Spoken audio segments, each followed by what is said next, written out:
Manual says. I've hooked up a couple of charge converters here in parallel, and it's putting in 95 amps. No problem there. I'll let it go a while. Go 5 or 10 minutes, make sure it can continuously handle that without shutting down. Well, it's been going about 15 minutes. Started out close to 96 amps and has dropped down into the low 80s, but it's handled it no problem.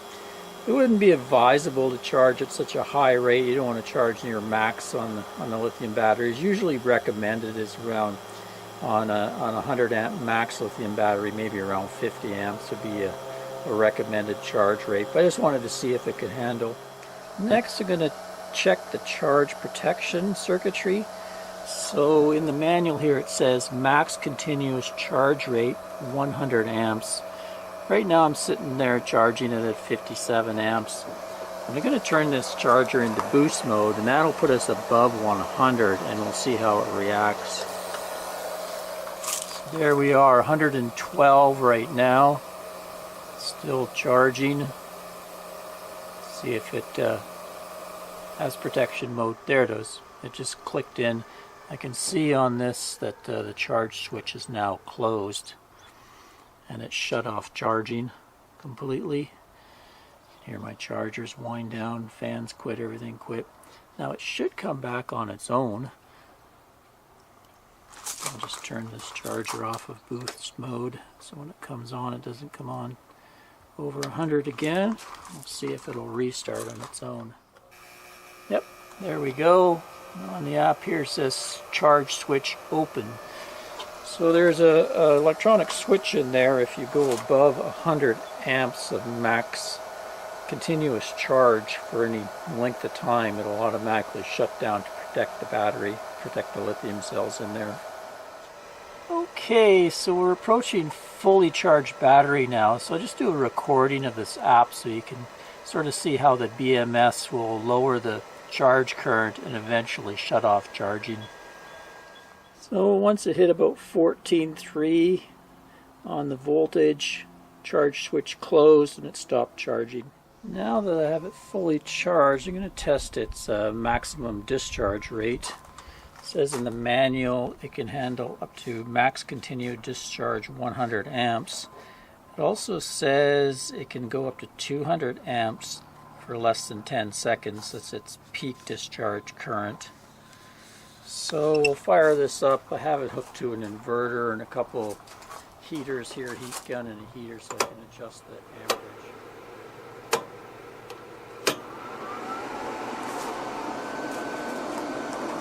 There we go. That's 70 amps.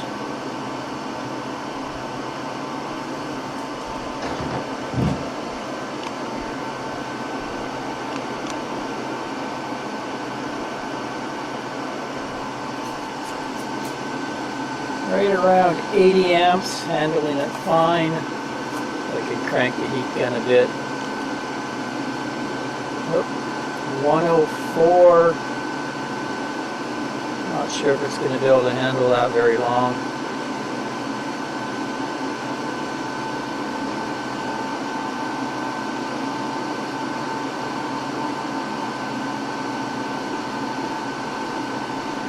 It seems to be handling that. It's kind of bouncing around probably because of that heat gun. You can see the current here bouncing from 95 and up to 107. It's probably taking advantage of that peak discharge rate.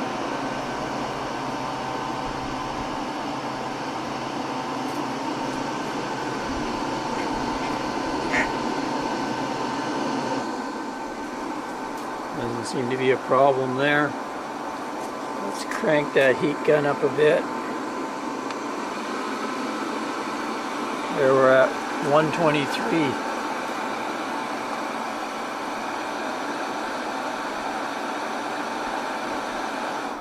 Yep.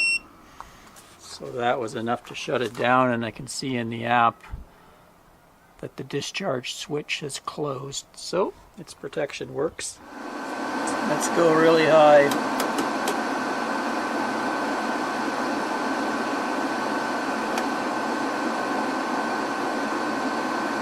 230.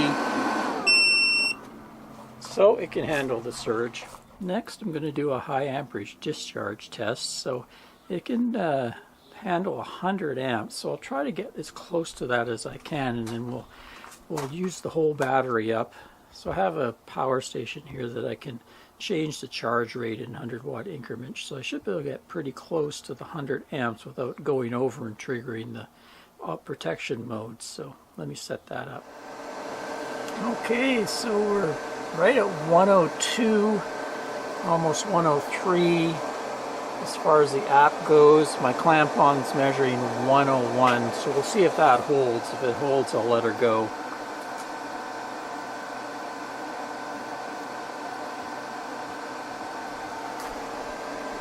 It's telling me, guesstimating about 56 minutes on this app left. So we should get pretty close to an hour. You can see the capacity dropping.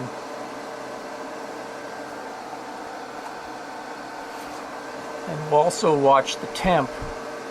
Right now it's around 16.7 Celsius. And as far as voltages go, the load on the battery terminals is 12.2, and the app is reporting 12.34. I guess that's measuring the cells. So checking in around 72%. Interesting, the voltage has actually risen a bit. It's showing 12.3 here on the terminals and 12.45 on the app. Still got 102 amps of current, so it's staying solid there. Seems to be able to handle it, no problem. Temperature though is up to 30.4 Celsius. Okay, back with you at 50%. Everything's pretty well the same as far as power draw. The temperature is creeped up to 39.2 Celsius. The interesting thing about this app is it has a cycles meter on it, so you know how many charge cycles you've done. It has estimated time, run time, based on what it's drawing right now. Also has this thing, parameters, kind of tells you a bunch of information about the cells and battery, overcharge, undercharge protection. And then it has some history graphs here. Shows you different thing, current and temperature. So yeah, the app's not too bad. We'll keep her going. Down at 30% right now, and I'm starting to see a voltage decline. It's down to 2.2. Also seeing that temperature creep up, showing 45.5 Celsius.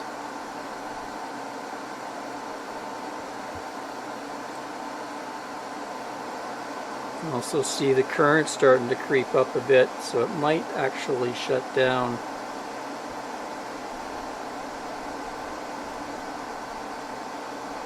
Might just back off the current on the wattage on the box I'm charging, just so I don't get a shutdown.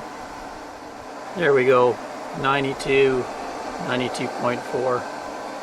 We'll keep her going. So 12% left, and we've just fallen below 12 volt on the terminals here on the battery.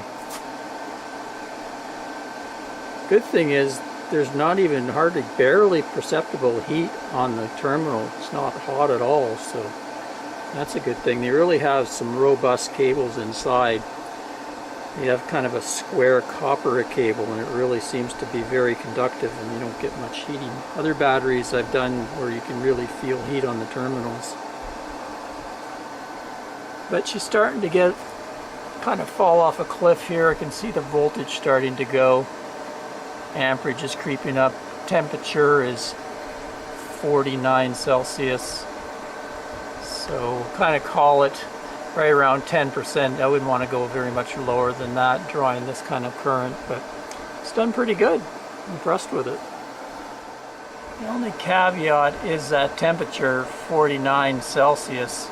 I'm running this in the shade, and where we're camped right now, it's only in the low 70s. So if you had this and you were camped down in, say, you know, the Arizona, California deserts where it's going to be over 100 Fahrenheit out, might be a different story. You might have problems with the battery shutting down when you're pulling large amounts of current out of it. So I set the charge down to 200 watts and everything popped back up, voltages, everything like that. Shows 7% charge. So it just tells you that, you know, you could still use the battery at this low charge. You just wouldn't be able to run a very high load. Next, I'm going to test the low temperature cutoff on it, the protection against it charging or discharging while it's at too low of a temperature. So I've taken the battery and left it in a freezer overnight. It's actually, the battery app is reporting minus 15 Celsius, which is like about 5 Fahrenheit. So first we'll see if it'll actually charge. It shouldn't be able to charge at all. Plugged in this converter charger, and right away the charge switch on it closed, so it's not able to charge. Now we'll check discharge.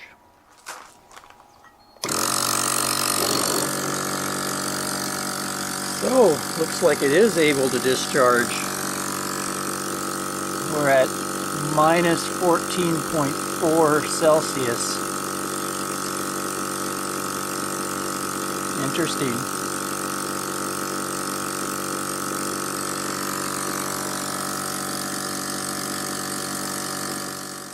Went back to see if it would charge again, and right away it closed its charge switch. So it seems to be at minus 15 Celsius. It won't charge, but it still will discharge.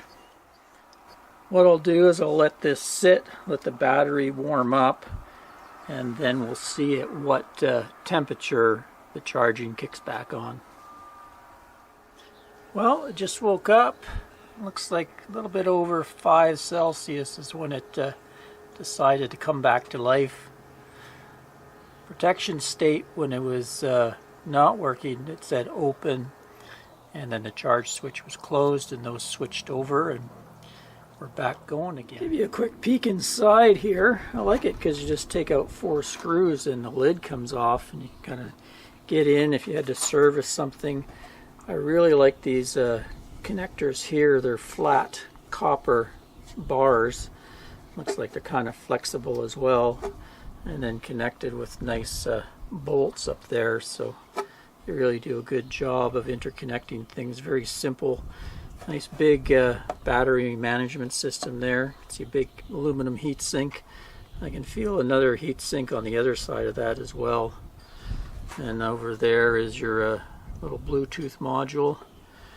I won't go very far. I don't want to rip it all apart and damage anything. If you search YouTube, you can find there's been some guys that have ripped it right down to the cells, so you can look at the actual cells they use in there. They kind of mount them horizontally. There's a few on each side, and then in the middle is where they're all connected together. Sort of a different design.